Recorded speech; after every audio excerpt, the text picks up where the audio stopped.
and click go live in the group. Live video is starting.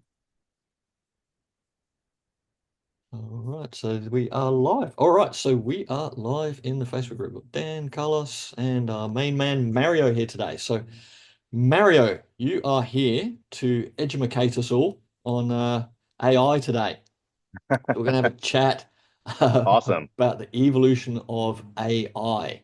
And to give you an introduction, Mario, that you deserve, I'm not sure I can do you full justice, mate, but I would say you are like a JHL AI evangelist of all things.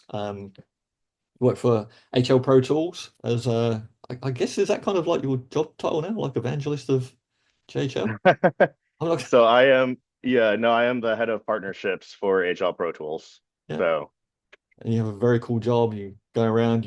I know you present a lot of group events, a lot of meetups. You're traveling around, meeting a lot of people, and you're also very cool at building AI tools. And we've had a lot of technical conversations as well before. So really excited to have you on here today to show us all about the evolution of AI in the marketplace. So before we get into all that, what brought you into sort of AI and high level in the first place, man? Where did you start in this ecosystem? yeah, so I've been in the high level space. So I'll flip the question a little bit because it will provide a little bit more relevant context. I've been in the high level space for about 6 years. I had a SaaS agency that I ran for 2 years, grew it to about 500 sub accounts, sold the agency, and then transitioned to work with Extendly, ultimately transitioning to work with Pro Tools. I've been in the AI space for even longer, probably about 10 years, a little bit over 10 years since I got out of the Marine Corps. The big driving factor behind both getting into AI and high level was laziness, in the most apt sense, because I specialized in the military and robotic process automation and test equipment development and design. Mm. So what that means in layman's terms is I would take a piece of equipment that had either limited or no test parameters, and take the specifications of what it needed to do. So like a torque wrench, for example, if you're familiar with a torque wrench, it has a certain foot-pound rating or newtons rating, and there's a tolerance associated with the left and right lateral limits of a item that you're calibrating. And so calibration is I would develop the actual test procedure based on those specifications. I would build the equipment that was used to test it, if there wasn't anything already on the market. So a lot of reverse engineering and then implementation and usage of those tests. And it's a very repetitive task. Mm. Once you break out of the R&D phase and you're just like, you would give me a 1,000 units to calibrate, and I'd literally sit there like cranking a torque wrench, 1,000 different torque wrenches at every different range, right? So I started using AI and developing software that would automate those test procedures. So you would basically hook up a computer with a special cable to the piece of equipment.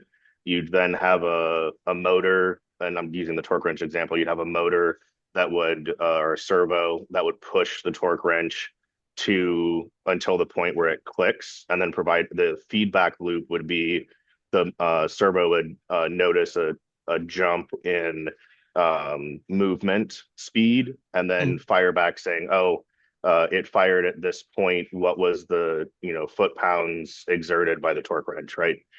And so I would basically set the torque wrench on it, hit go, and boop, boop, boop, boop, boop, boop, boop, boop, and then it would print out my test results. And so I started automating a lot of things out of pure laziness because I wanted to sit there and eat chips instead I, of can I pause you, Mario? Because I think you're doing yourself a massive disservice saying laziness because you're not a lazy person. Because I know how many hours you work I'm and the not. hours you're up and about.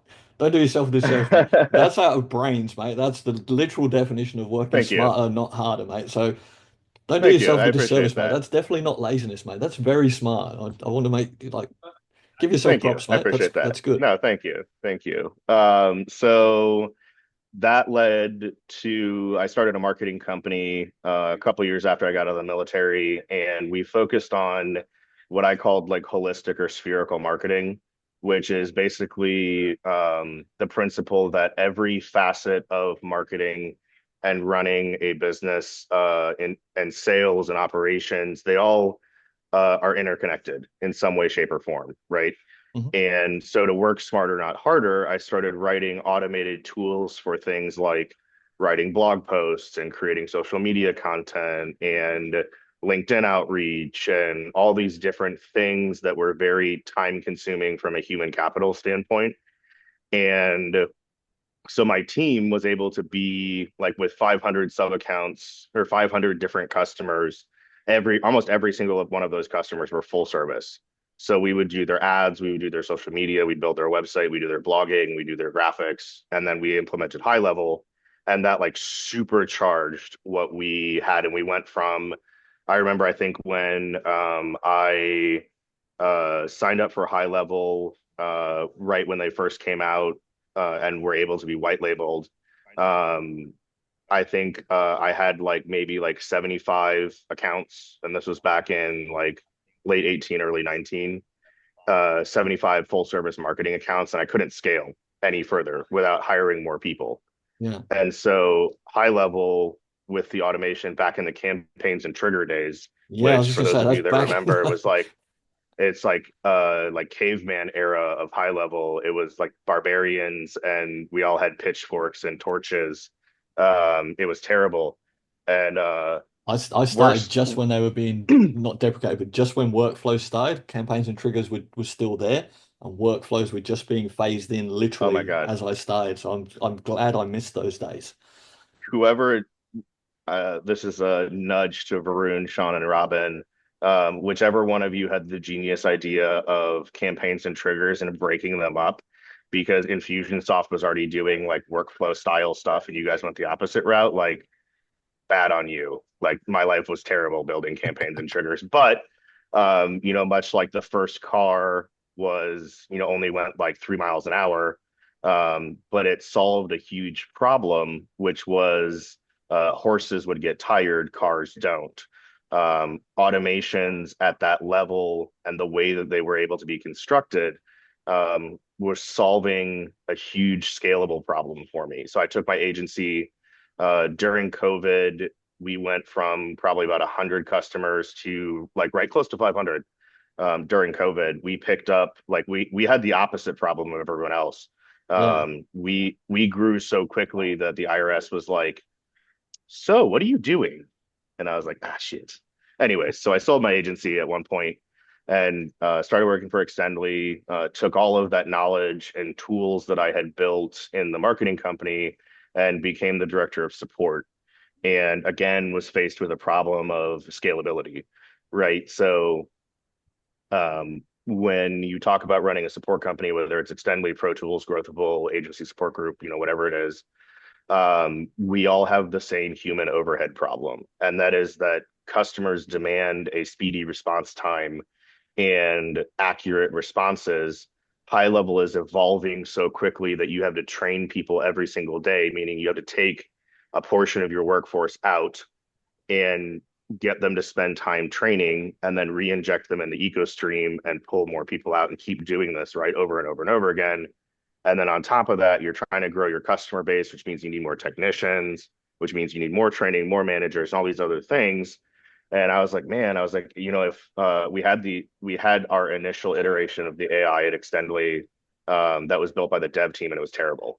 It had like a sub 10% deflection rate. So how many people would come in and the AI would answer their questions and then they'd like, be done and satisfied. And I was like, I bet I can do this better. And Beyond was like, oh yeah, if you can do this better, then go ahead and, go off and, do your thing, right? And it was almost like a challenge. Like, I don't think you can, do better than our AI team because we actually have like certified AI developers. And I was like, bet. So I Game on. found, yeah, exactly. So I've been working in this platform for a couple years prior to that called BotPress. And BotPress is a very powerful. I was using the open source version at the time, and they had just come out with, or a little bit before that, come out with a cloud version of their infrastructure. And I was like, I bet I can build it in BotPress, and it'll be like, super powerful, or at least better than what we have now. And in 12 hours, I figured out how to build it, integrate it, and serve it to customers in our system. I put it in a development environment and showed the rest of the team, and they were like, "Holy crap, this is already better than what we have." And they were like, "How long have you been working on this?" And I said, 12 hours. And so that birthed a lot more focus on AI, because I went from being director of support to head of product and head of AI. And I was very laser focused on leveraging AI solutions to optimize business processes. So I went from 10% deflection, less than 10% deflection, to about 30%. By the time I left Extendly, we were at a 70% deflection. So we were averaging, before I implemented my AI solution, we were averaging about 2,400 chats a day, and we had about 75 to 100 technicians. And by the time I left Extendly, they were averaging about 800 chats a day. So a significant reduction in the chat volume, purely by using well created and curated AI and knowledge tools. So that's how I got here. And then I started consulting business for AI when I moved to Pro Tools, and I signed my first like $25,000 AI build, because I'm a BotPress certified partner. I signed my first like huge AI build the day after I left Extendly, and it's just been like growing since then. So I'm also bringing all of those tools to HL Pro Tools and helping to deploy AI in our ecosystem. Awesome, man. So if we can explain like what AI is, like, is it really artificial intelligence, or is it just ones and No. zeros figuring stuff out? How do we explain AI? Yeah, so Alan Turing, in the 50s, proposed the imitation game, which there's a great movie about it and a great book, and a lot of information about Turing, but it's called the Turing test. Yeah. And it's essentially a test of whether or not something can pass, uh, and achieve the uncanny valley, which is the point at which you can't discern between the artificial intelligence and a human, right? And there are four components to humanity and intelligence. At least that's how I define them. There's short term, or attention span. Attention span is the first one. It's how long I can focus on one task and have inputs and outputs associated with that task before I redirect my focus and forget about what I was doing. Okay. So attention span is problem number one. Problem number two is short-term memory. It's how much of the attention span data I can commit and recall in a quick fashion, during my day-to-day, like within a 24-hour period is realistically short-term memory. And then there's long-term memory, which is taking the short-term memory and the subconscious, basically processing that data and converting it into summaries and key stores and cornerstones. And then when you think of or see or smell or hear, um, something that is associated with that key store or cornerstone, it tracks back and essentially unlocks in your long-term memory the archive of all of the data and information about that memory, which is then pulled into your short-term memory and then put into your attention span. The fourth and final component to sentience or artificial intelligence, um, in defining it as intelligence, is inspiration. The ability to come up with random thoughts of its own and to take action on those thoughts of its own accord.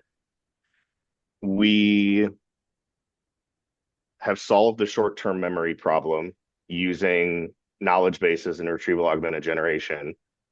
The short-term memory or the attention span is very short on AIs. It's really not capable of long conversations.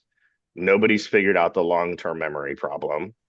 And inspiration is so far away from being humanly possible that we can't fathom it being uh achievable in like even like I would even say like my children's lifetime. I don't think we'll achieve the inspiration point because we still don't know what makes us tick in terms of inspiration and creativity and uh, self-awareness. So, in terms of what artificial intelligence or the coined term artificial intelligence, which has actually been around since the 1950s, 56, I think 55, 56 is exactly when that term was first coined and published. Um, it's not really artificial intelligence. By definition, it is an advanced machine intelligence or artificial machine intelligence, the keyword being machine. So artificial machine intelligence would be defined as something that is still mechanical and or procedural in nature and lacks the sentient capacity or inspirational capacity. So that's in a very long-winded way of saying that I would describe it as a tool and a machine and nothing more. Like emotionless, basically. Like it can't. Yeah, I mean, Yeah. it can't Could, feel, it can see, it can hear, it can talk, it can walk, it can complex reason, but it can't feel an emotion of its own accord. It can't develop emotions. It can't come up with its own ideas. It has to be, it can make logical connections between its pre-programmed data. So it's LLM training. It can create connections between the vector points and the data stores in its, map, but it can't, for example, come up with a like randomly wake up one day and discover or have a cure for cancer because it had an inspiration while like a dream while it was sleeping about um, the future of medical technologies. This is like not possible for AI. yeah. So pros and cons to that, the way I see that is that pros is that it'll always do what you tell it at the moment. So like if you give it a task, it's going to go away and it's going to execute that task. But the cons being that, well, it can't emotionally connect the thought to that. So an example that I would think of with that is that like just a simple chatbot, for example. It's having a Yeah, conversation with a customer and it's been programmed to give this answer to this question. And the customer's not quite understanding the answer and it's kind of asking the same question again and again. And it's basically just giving the same answer. The bot's not really smart enough to go, oh, hang on. And the customer might be getting upset, right? Getting annoyed. And the bot's not really smart enough to kind of understand that, well, I need to uh, uh, pacify this customer, so to speak, and kind of give a different way or a different answer because it's just told I need to give this answer. And we see that with bots. If you get little things wrong with them about you, you must answer with a certain way or a certain conversational type, it will just follow that directive. It doesn't have the way of sort of thinking about it and actually interacting emotionally with the person. they are getting to that point. But what it can't do is it can't get mad at you. Hmm. So I would flip that and say it's actually the opposite. There is a lot of sentiment and emotional recognition in newer AIs. I use them all the time in my voice and chatbots. One of the things that makes them so powerful is the ability for them to actually recognize um, recognize the person's emotional state based on their linguistics and their timing of responses, how many, like it watches what you type before you hit enter. So it can see when you tell it to go F off, but never hit the send key, that sort of thing. It can recognize those different patterns, but someone had to program it to recognize those patterns, right? And it had to be trained to recognize those patterns. Whereas if you look at, wolves, for example, that are not articulately communicative, so they can't speak. They can bark and they can make noises akin to speaking, but a wolf naturally, its natural instinct recognizes the, or dog, any dog for that matter, um, except for black labs because they're not that smart. But uh, generally speaking, dogs and wolves and animals are able to recognize body language and um, like different sounds or smells or things like that, and they instinctively know because they feel themselves empathically in association to that reaction. So, like a dog sees a dog with its tail spiked up like this, and its hackles, the fur on its the short of its back all raised, and the dog instinctively knows that, oh, when that happens to me, I'm angry. Like this dog must be angry, right? And we've observed this in primates and animals of all type bugs, everything they notice, right? Except bugs, they don't notice. But regular animals like mammals and things like that, and fish sometimes will notice these things, and AI is incapable of doing that because it is able to understand from a programming and training standpoint the emotional state of a human, but it has no way to empathically feel the emotional state of that human. It only knows what it's been trained with. So you either have an AI that has no training and is not going, like you said, is not going to recognize the emotional state of the human, or you have an AI that's been trained on it and only is able to understand contextually the parameters it's been trained on. So if a new emotion emerges, the Yes. AI is like, WTF, homie. Like, you know, Yeah, it doesn't know how to handle it. So yeah, got to guide right, it. Got to be have guide rails for it. So exactly. so we're starting to put this into, there's a lot of businesses. I mean, we're using AI for all kinds of things now. So what should businesses or should business owners be afraid of AI for anything? And I still see this. I don't even know, like business owners being afraid of it, but also people as well, not about being afraid, but not liking it. Right. So AI is really good, and we use it tons now with chatbots. Voice AI is just exploding at the moment.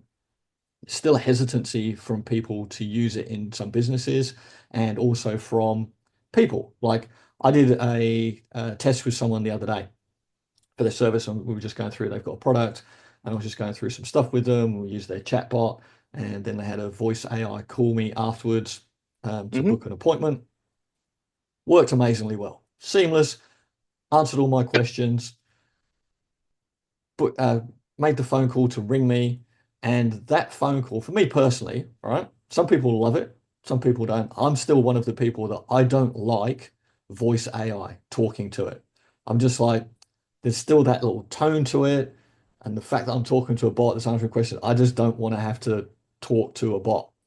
And that's me personally, right? I know there's other people Hmm. they maybe don't even notice it, and they don't care anyway. Or they just want to get their answer, or they don't care if they're talking to a bot. They'd rather talk to a bot and get their answer quickly.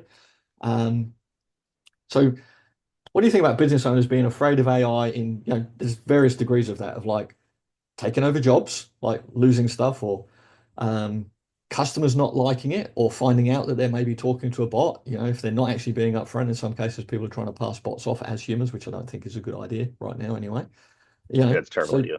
yeah, so should business owners be afraid of AI, or should we embrace it and just go, hey, look, we have to start using it because the more it gets used, the better it's going to get. It's a little bit like I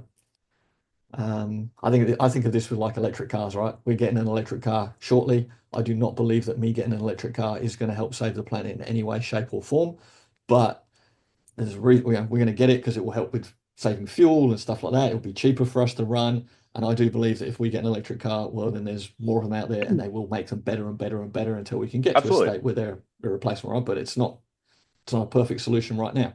So I kind of view AI like that. It's like, yeah, we have to use it. You have to use it, otherwise you're going to get left behind in business as well anyway.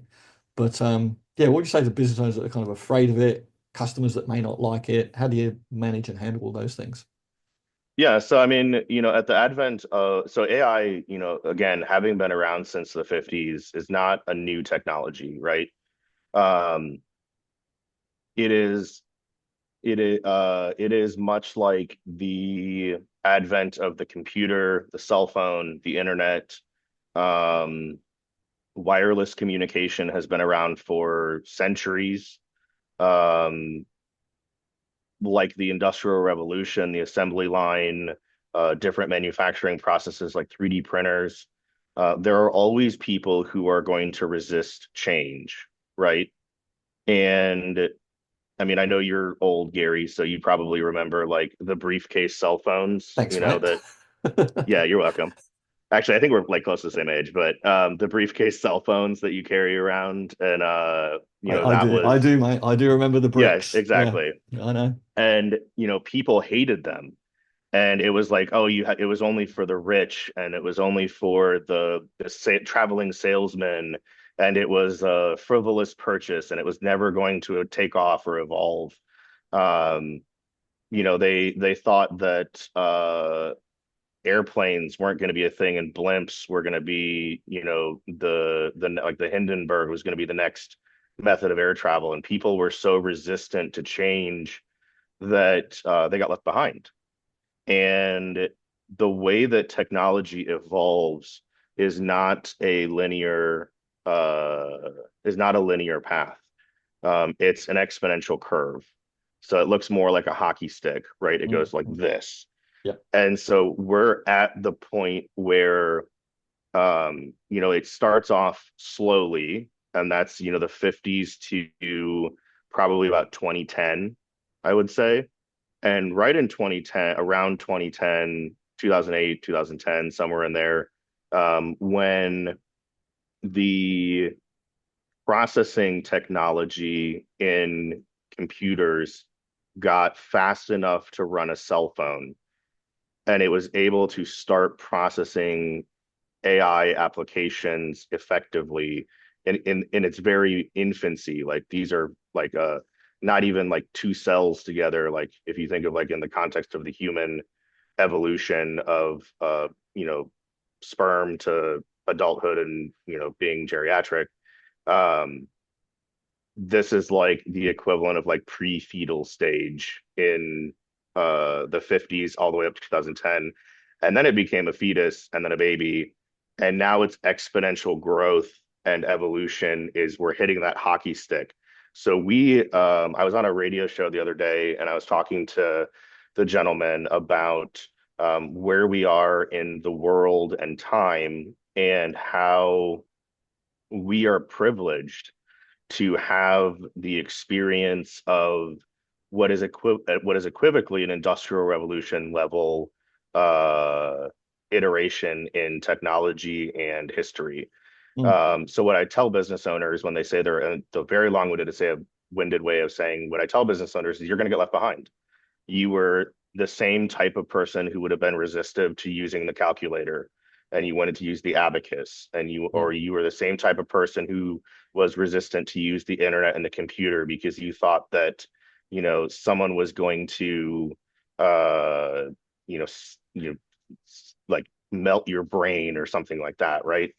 And AI is nothing more than a tool in our toolbox. It is a very powerful and fast evolving tool in our toolbox, and it makes your life easier. It doesn't complicate your life. It's not like the AI is going to like wake up one day and come to your house and murder you or something like that. It's going to be an asset in your everyday and an asset in your business. People don't like voice AI, and Alok put it really well in the chat.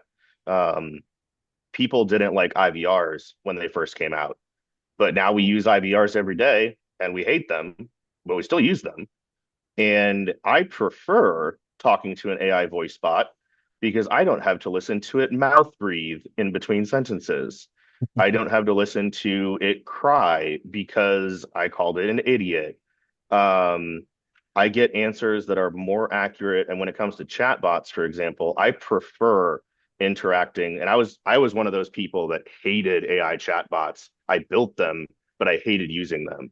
Mm. And it was because the technology really hadn't evolved up until about between 3 and 5 years ago. So like right around 2020, um, the technology really hit its stride in growth, and it has. And when OpenAI started releasing stuff, essentially, um, it became a available, adoptable, effective technology.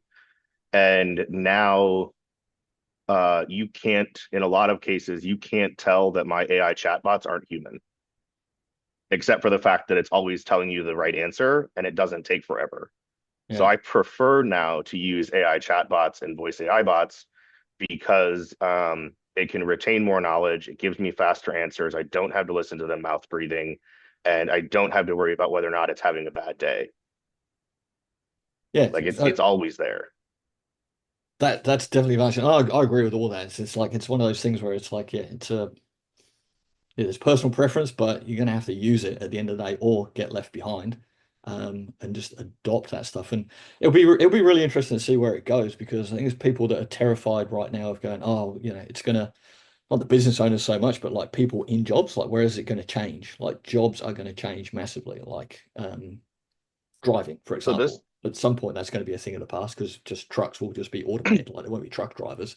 It'll just be like, yeah, you're going to just put a truck in and give it a destination and away it'll go. And probably an electric truck at some point, and it will drive for 24 hours straight with no problem, obeying the speed limit, the yeah, rules the whole time, no breaks, no I stops, no overtime, no change of drivers. Um, but it will change the industry because I think it was I was in a Rogan talking to Elon Musk about some of these things, and he was like, "Yeah, but it will just change. It will be like the Industrial Revolution, where everything changed from, people were farming, but then became into manufacturing. So we now had more time to produce food, so people didn't have to spend all their time farming. So I don't think we don't know what it's going to be like, right, in the future yet. Mm. no, and I think, and this is I differ in opinion, and you do too, apparently.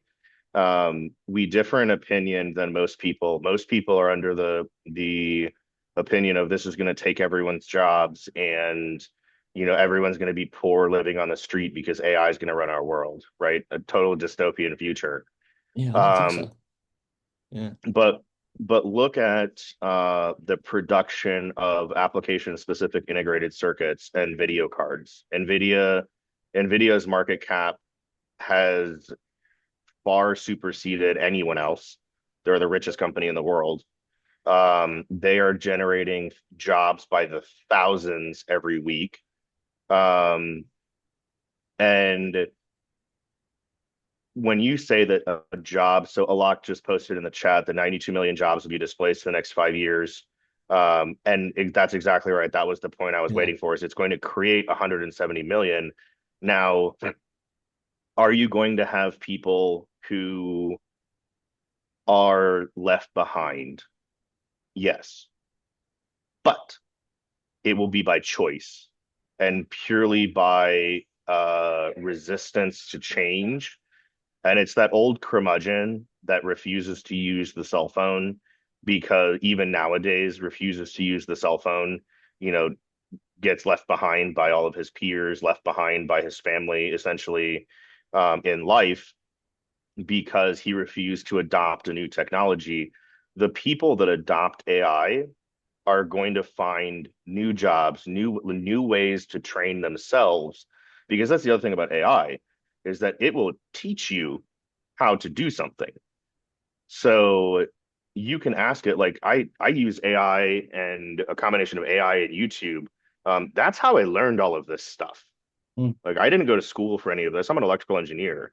But I started Googling stuff, and then Google turned into YouTube, and then YouTube turned into AI.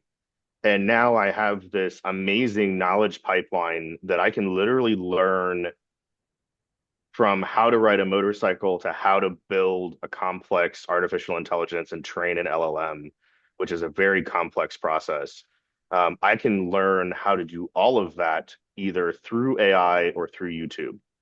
So people that are amenable to change and receptive to change are not going to be displaced. That their job they may lose, yes.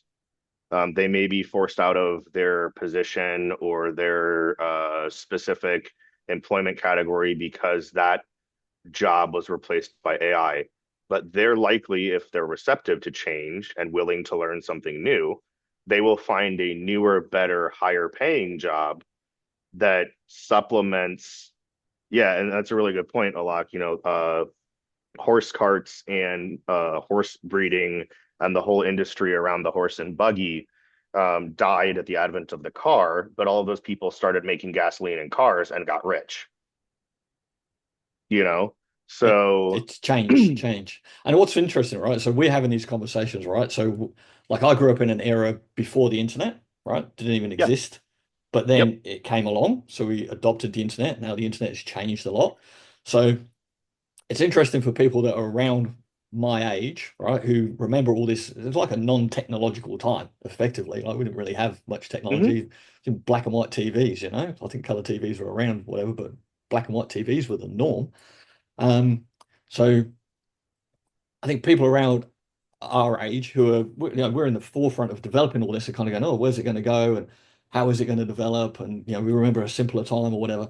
But I think about like my son, he's not even going to have a clue that, this didn't even exist. The internet didn't exist. I actually said this to him a while ago. We were talking about something and I explained to him how the internet didn't exist when I was younger. He's like, he just looked at me like I was absolutely insane. yeah, He's like, what are you talking about? yeah, Like, you used to have to and even mobile phones, like mobile phones were around, but they were the bricks. They were not common. Not everybody had them. And I was yeah, having a conversation about, yeah, no, I used to go and knock on my friends' doors to see if they're around. He's like, what? That's insane, Dad. What are you talking about? So if we think about the evolution that we sort of going through and seeing now, like the kids, I'm talking about the younger generation because I'm sort of moving on, I guess. But they don't even know about that. So for them, it's just gonna be like, yeah, it's just an exception. It's just an acceptance that this is what we'll do. This is how quickly we'll do stuff.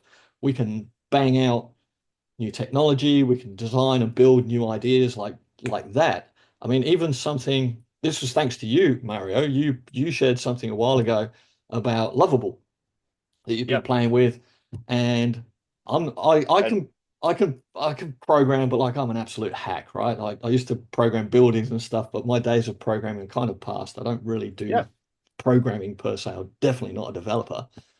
I use Lovable, and I built an MVP of a tool that I wanted our developers to build in like literally 5 minutes. Like five yeah. minutes, I had a working MVP.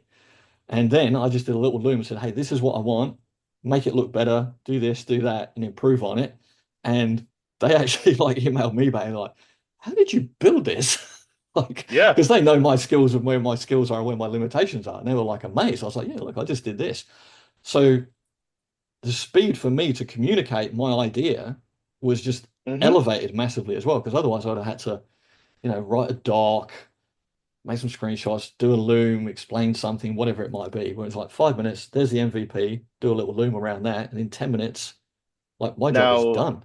Amazing. now imagine, and this is where, and again, we're in a paradigm shift that is like you referenced like the advent of the internet, the advent of the mobile phone. Those are like if you look at the evolution of humanity again as a hockey stick, right? And it's just it progressively faster and faster and faster. Well, no line, no matter in life at least, is perfectly uh perfectly follows an equation, right? In the macro, when you zoom out far enough, that line will look very linear or very according to the specification of the equation.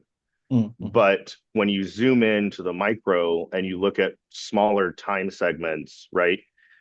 What you'll notice is that there's little blips of up and down, down being natural disasters, tragedies, faults in humanity, bad things happening, where we regress, right? Yeah. No, And then no there's straight line to the top, right?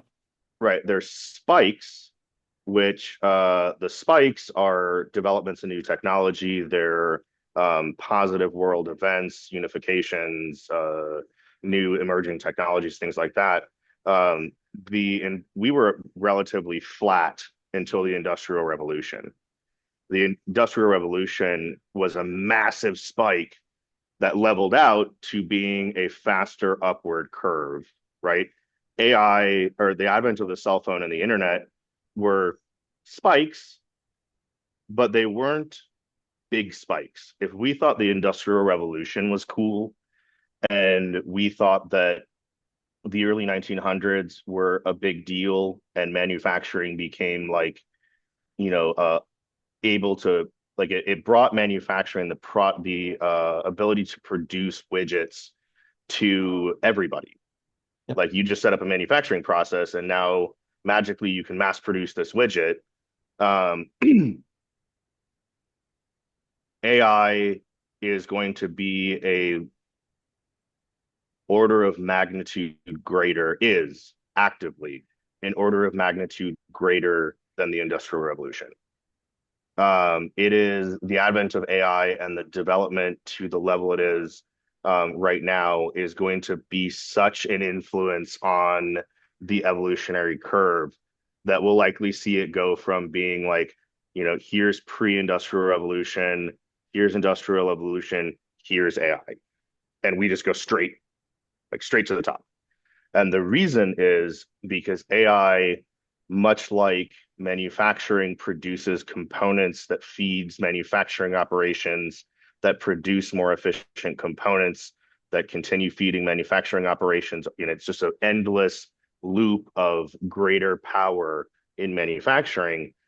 AI does that at a fraction of the time and is able to develop on itself, improve itself, and constantly feed itself with more knowledge and more training, and basically consume knowledge like a Hoover vacuum.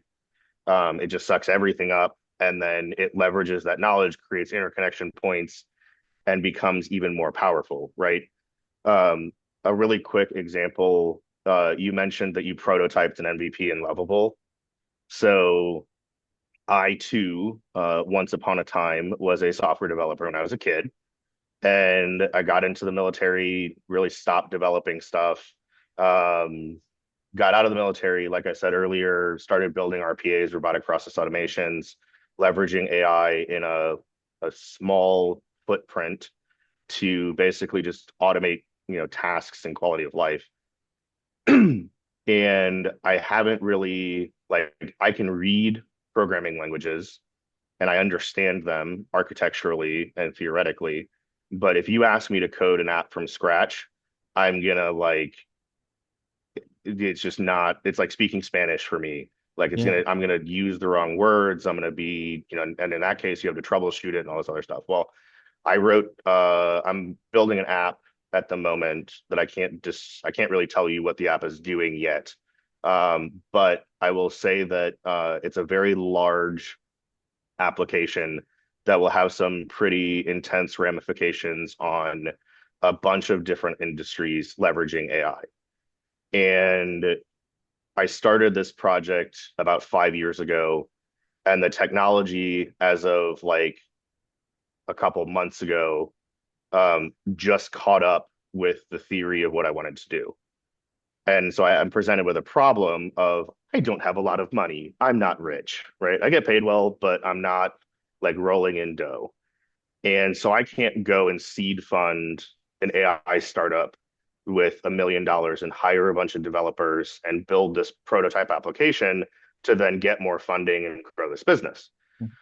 So I took to my trusty AI and said, how can I do this? Here's my plan. And I wrote out like a 10-page Google Doc around my plan, which I used AI to help me do, around my plan, what I wanted the software to do, the impact on various industries, different things that I thought of, things that AI thought of that I didn't.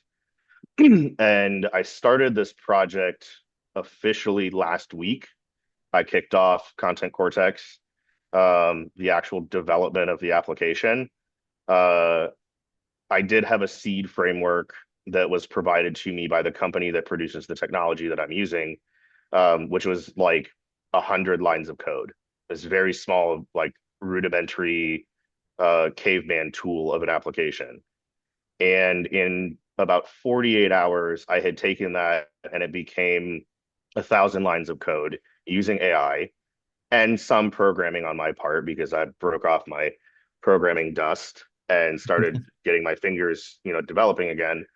Um, I wrote a very stupid application, intelligence wise. Like it was capable of like inputs and outputs, but it required all this crazy configuration. And so I don't know if you saw my Facebook post the other morning, but I couldn't figure out a bug in the application I wrote, and it woke me up at like 3 a.m. and I had this idea. And my This idea was, is why I'm saying what you're not if, lazy, because you're up at yeah, crazy hours and doing all these things, mate. So I don't want you to think I of was like, yourself as lazy. what if I can use AI to write an entire application from start to finish? Like, yes, I will quality check the code and I will have to do some manual adjustments and, recommendations to the AI on better ways to do things because again, it does exactly what you tell it to do. And if you forget to tell it to do something, it doesn't include a way to close the application. Like you think Yeah. you need an Xbox in the top right, right? But you can't make assumptions with AI. So I've written to this point about 12,000 lines of code in 48 hours, which would normally, and it's quality code. The application builds, it runs, the backend services work. Um, it would take a competent team of 3 software developers roughly 2 months to write 12,000 lines of quality code, build the application, prototype it, test it, and have an MVP ready for deployment. So I will probably end up with about 20,000 lines of code total by the time it all is said and done. And I'll have it done in a week by myself using AI. That's that It's is taking a year's worth of development, compressing it down into a week time frame. And then I can go to investors and be like, hey, look, I have this cool product. It's already built. I have a technical co-founder sitting over here that can help, run it if it breaks. And I've got someone on the other side that's going to run the business, and then I'm the visionary. Now all of these people that are displaced from jobs that have creative ideas are going to be able to prototype and seek investment on these new ventures and things like that. So we're going to see all sorts of cool things coming up. So that's my spiel on AI. But yeah, it's solved so many problems faster as well with AI, like putting information in and being able to solve it quicker and feed it to AI mhm. and train it. And even like doctors, I mean, this is going down the line of like doctors. People think it's going to make, well, it's not going to make doctors out of jobs, but like you can feed your results from tests and so forth into AI, and it will give you the results. Like it will tell you, okay, this is what your blood work means. This is what this X-ray shows. This, that, and the other, and give you a diagnosis. Right? You're not taking the doctor out of a job, but you're going to give that to AI, and it's going to be able to provide that back to a doctor, and the doctor's going to be able to deliver the news or look at it and help them. So many advantages to all this stuff we can see. So what I wanted to ask you, so you're obviously like you're deep in, you're using lots of different tools. Have you got like a hit list of like what's Mario's hit list top 10 AI tools or top five, whatever it might be? So I use my stack is pretty diverse, but I've settled on a few or several cornerstone tools. I use OpenAI for reasoning and creativity because it really excels at writing PRDs. It's the most friendly in terms of content ingestion, and you can build agents in it, which is huge. So I use OpenAI for a lot of like writing prompts for other AIs. I use it for writing PRDs for software or coming up with mock images for my graphic design team as like a visualization of what I'm imagining, right? I use it for like more creative aspects. I use Claude, which is an Anthropic model, for 3.5 Sonnet for all of my development work. So all 12,000 lines of code were written by Claude. I have 5 Claude accounts that are all paid subscriptions because I keep hitting their context window limit over and over and over again on what you're allowed to do because it's not truly unlimited. So I rotate between them. I actually built a system to rotate between them where at the end of my rope, I have the bot write an export file of the conversation, and then I put the export file into the new bot, continue where I left off on the project, and then basically rinse repeat across all 5 accounts as they get renewed. I use DeepSeek for code troubleshooting or Google Gemini, the 1206 model specifically for troubleshooting code. Um, the Gemini and DeepSeek models are not very creative. They're not very good at taking inspiration from me and uh, being able to effectively deliver an end result that I'm looking for. You have to correct it a ton, but it's really good at complex troubleshooting and stuff like that. I use BotPress, which BotPress is kind of like if you've ever used, have you used make.com? Yeah, yeah. Yeah, so make.com, like I would say like ZappyChat and CloseBot and High Levels AI are the Zapier of that line of logic. BotPress is like the make.com, but it also has a software layer behind it that is like building a full application. So BotPress is the most powerful bot building platform on the market. They're growing as fast or faster than High Level. Um, they have the most potential and the newest technologies. I use VAPI, VAPI, for which is stands for Voice API, for outbound voice and inbound voice dialing. And then I use High Levels AI tools a lot. Like I love the workflow AI. I love the inbound tools. Like I sell the shit out of it. Yeah, So Bessie, perfect. Sorry, Vic, go on, mate. excuse-moi de parler. Is that a question, or I think Vic might have just I'm going to pop you on mute there, Vic. I'm not sure if you had a question and then something went wrong, or you just accidentally unmuted ordering a, himself. yeah, I don't know. Come back in, mate, or Vic if you need anything. Vic's coming on next week, actually, so we'll have him in. Yeah, perfect segue, mate, because we're getting near to the end of our hour here. AI tools in High Level, like workflow builder, those things now. How are they comparing to others? Like, where's High Level? Like, because High Level they just really released all their well, they've had um, the AI chat for a little while, but they opened up the AI employee they released in Dallas, Mhm. basically, and then all these things in there. Where's AI in their journey? Sorry, where's High Level in their AI journey at the moment, do you think? Because we know the skateboard model that High Level always come out with. So what we're seeing today, it's definitely not what we're going to see in 3 months, 6 months, 12 months. It's going to be incredibly different. But where would you rate them in their journey compared to a lot of the others at the moment? Because it can be difficult too. High Level is an amazing tool. We all love it. But also they're a generalist, not a specialist in those areas. So they've got Mhm. obviously their teams that specialize in those different areas. But bringing that all together, I think anyone who complains about High Level, which we see, just has no idea about the complexity of building a tool like that, I think. It's incredible. But yeah, where are they on their journey, do you think, at the moment, and how they compare to others as well?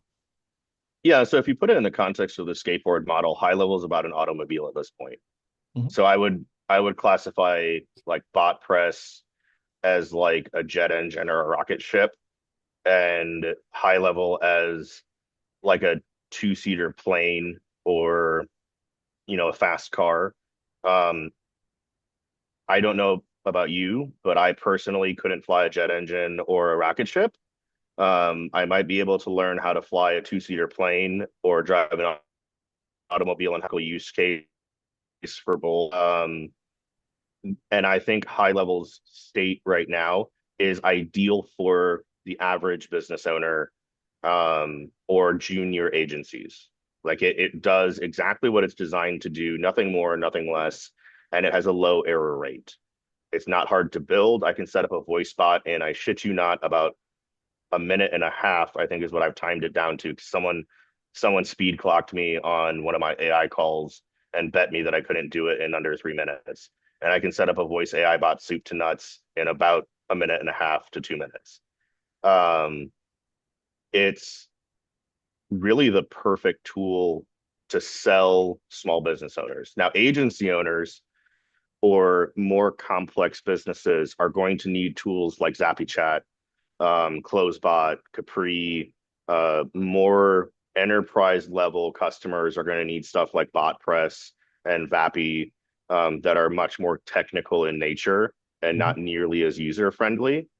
But the state of high levels AI, dude, it's amazing. I mean, I sell it for $197 on top of the $297 because I also have a SaaS agency as well.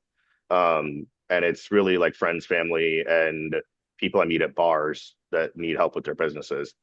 And because I'm always at the pub. So You love to talk, I'm mate. I sitting, know that. yeah. And so I sell it for $197 on top of the 297 subscription price, and then I just pay high level the $97, so I profit $100 off of it. And dude, it sells like hotcakes.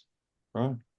Like, I mean, plumbers, dentists, electricians, HVAC people, restaurants, like everyone suffers from the same problem, and that's you miss phone calls, you lose leads. Speed to lead is the name of the game, and nothing is worse than having to hire more people. And if AI can solve those problems, it's like they're like, yeah, I'd pay $500 for it. Like I was talking to Andy Date earlier about this AI tool that I'm building, and I told him my idea, and he's like, bro, I pay $1,000 for that a month. And like people are like the state of high levels AI, they have a great AI team. Peru, Asai, for Patel, that their whole team is phenomenal, and they are going to get to rocket ship level very soon. Yeah, I think it's like we talk about AI and all the things you can do. And, we sort of started on that a little bit earlier about, it's going to change the world. We're going to hockey stick and it's going to take us to the next dimension and all those things too, right? Mm-hmm. But it's also like AI.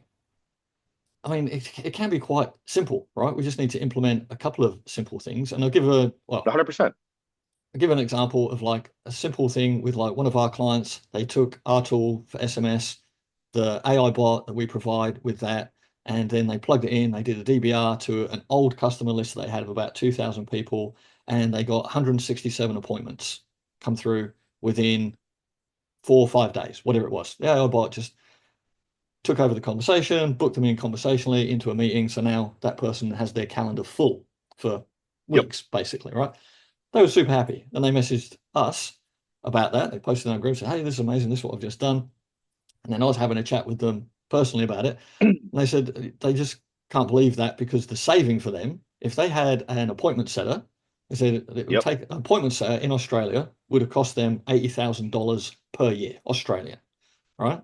But then just using our simple system, it costs them 150 Australian dollars a month. It's like 97 Yeah. US, $150 a month. So $1,500 for the year versus $80,000. Like they're just ecstatic. Massive difference to them in their business. But they understood that that's just a simple thing that they could do. It's like send a text message and Mm-hmm. then we'll just have a bot take over the conversation when they reply and book them into a call.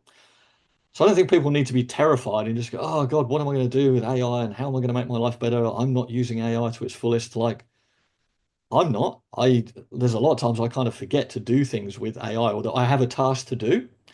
And then I'm kind of might start doing it and I go, oh, hang on, I could get AI to do this. An example being we have a website for my wife's business and it got banned.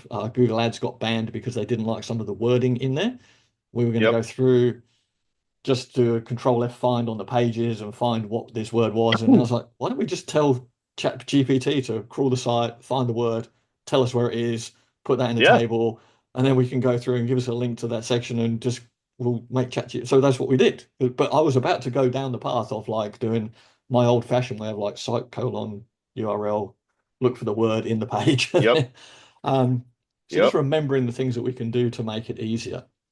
And then for other people as well, So just to get the, sorry, Mario, but just to get the the point of what it's for, right? So this was a question in the high level group that I saw, I think it was this morning, where someone said, I'm going to get this isn't verbatim, but basically is what they said, I don't get the point of voice AI for I think they said like a chiropractor or whatever it was, one of those type of businesses, nail salon, whatever it was.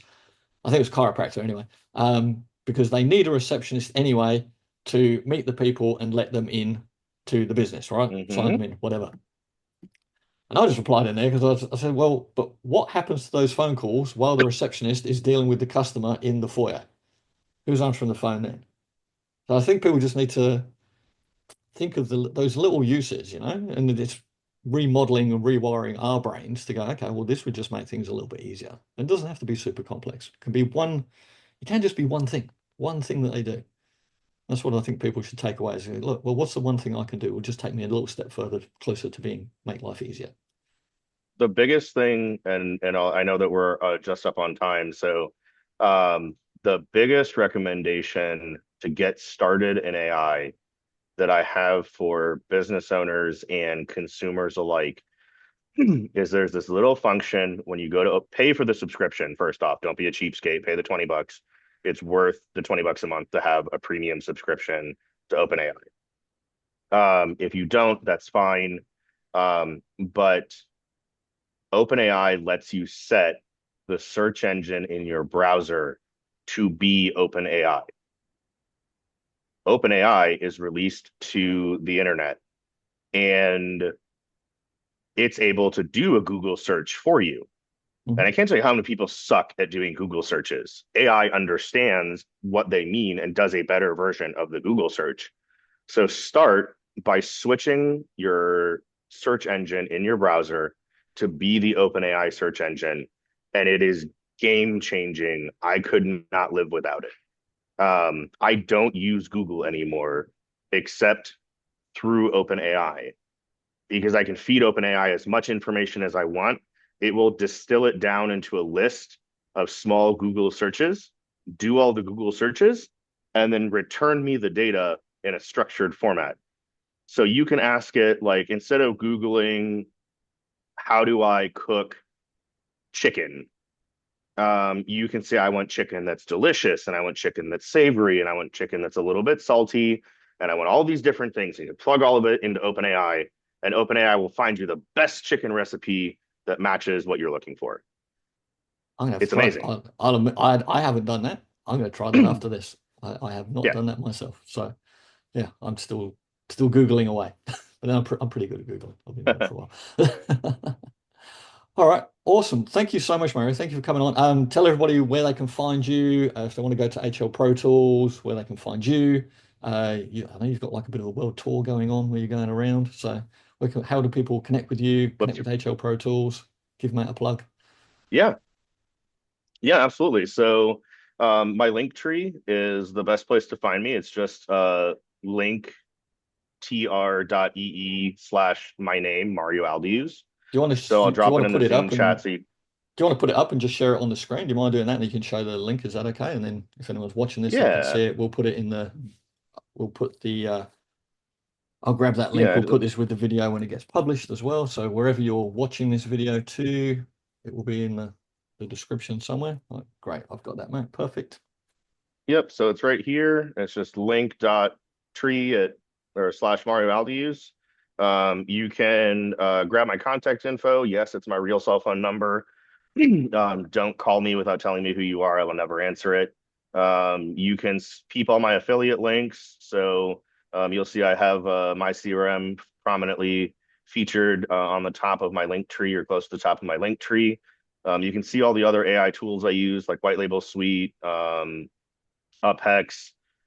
You can also find all of my content, so YouTube, Facebook, Instagram, all this stuff. And then you can also book a call directly with me or sign up for HL Pro Tools. I can get you a special deal on Pro Tools.